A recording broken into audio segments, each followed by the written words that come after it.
What's happening, folks? Back with another reaction, back with some more Dubstar, and we're returning to their 2000 album Make It Better. Thank you again, not only to Phil for providing the material, but Mark, who has been consistently commenting, and anyone else of you who has been watching. Maybe my brain will work. Nevertheless, the track is Another Word, though when I first looked at it, I thought it said Another World, which is not only the name of a trance tune that I have, but the kind of phrase that would speak to any number of more metaphorical or figurative interpretations. But Another Word strikes me as not only different in the essence of the meaning, but more literal or more practical or functional. It makes me think of the phrase, don't say another word, which would speak to a resistance to hearing more explanation or description or perhaps objection from another person. So it sounds, or it would imply already, an emotionally and or interpersonally complicated dynamic or situation.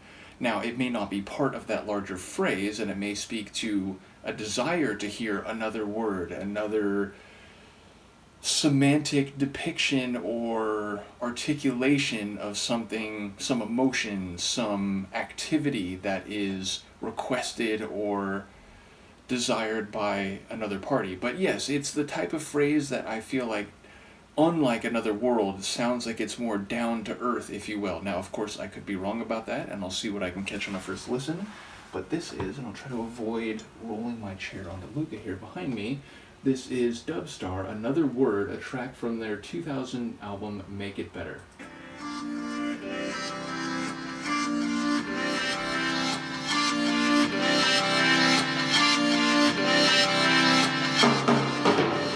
I want to get from this modest thing, and I expect some persuading. Then I might lose everything, maybe my mind. And I'm coy and embarrassed too, and ashamed I'm in love with you. And for all I've done to you, try it again. My doubting head it shakes, and my feelings are reeling. That's when my heart it breaks like your car. Before my sense hits the floor again, better lock up my door again, as the whole drowning medicine flows in your arms. From the look that you gave to me, I could tell there was empathy, as my self-spreading chemistry tries once again. I never said a word about your flirting, your smirking. Another stinging curse pulls me apart.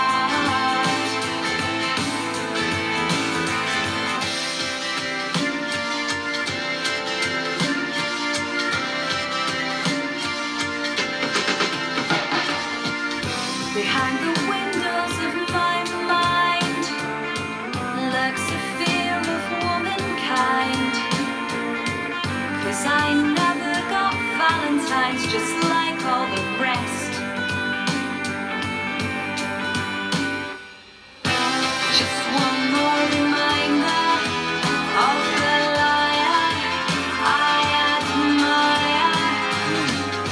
This kind of blindness makes sense, but you scared me with your friends and your fears and tears.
So I'll try to keep everything in my front view screen to say here, because over the course of the track I had a lot of thoughts sonically and lyrically. I'll try to start sonically.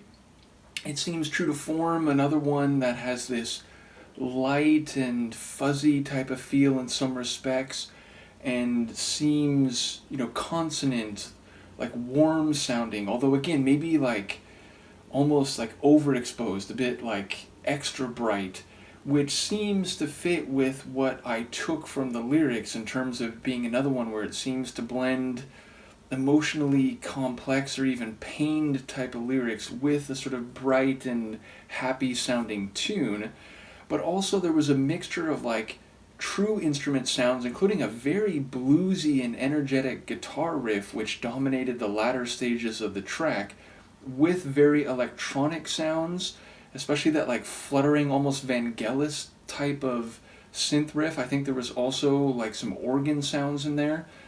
And even her vocals had a very like echoed, there's sort of like phasing in and out of like more clear sound to more expansive or diffuse type of sound. So I enjoyed the composition, which felt a bit in between like synth sounding pop and more like guitar or like traditional instrument sounding pop music. And then again, her voice sounding more straight away and then more echoed and affected in some other parts. Lyrically, I don't quite know the dynamic, but it sounds like she's not only feeling like she has a distrust or a problem with other women because, growing up, they got more Valentines than she did, and, maybe she doesn't trust men or indeed a specific man that she has this connection with around other women for that very fact. And I think she even calls him a liar, but one that she admires. So it sounds like she's connected to someone who she might be aware isn't on the level with her or isn't treating her well. And I love the imagery in the opening part. I think she said cup. I'm not sure. Maybe I heard that wrong.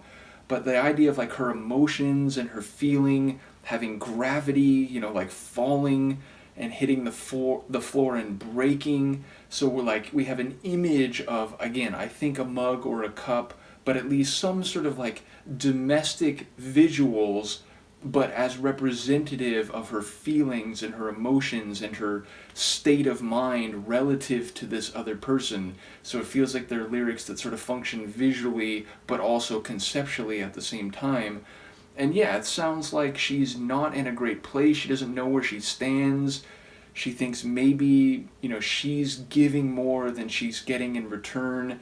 And she actually is letting a bit of her resentment or maybe even loathing of this other person come through, but she's like acknowledging at the same time that she's sort of bound to him, and this is the train to which she has hitched herself. So yeah, it seems like someone who's not in a good way, but is maybe starting to process or deal with it, or at least visualize the less than ideal and nuanced position she occupies. So yeah, if I'm hearing that right, it feels like the Sonics provide again a bit of a like representation of the dual-sided or conflicted nature of what she's feeling. So yeah, ultimately it seems, given the little bit that I've heard, very Dubstar in that regard. So I'm looking forward to hearing Phil and Mark comment. Do let me know what you think of this one, and I will see you next time. Peace.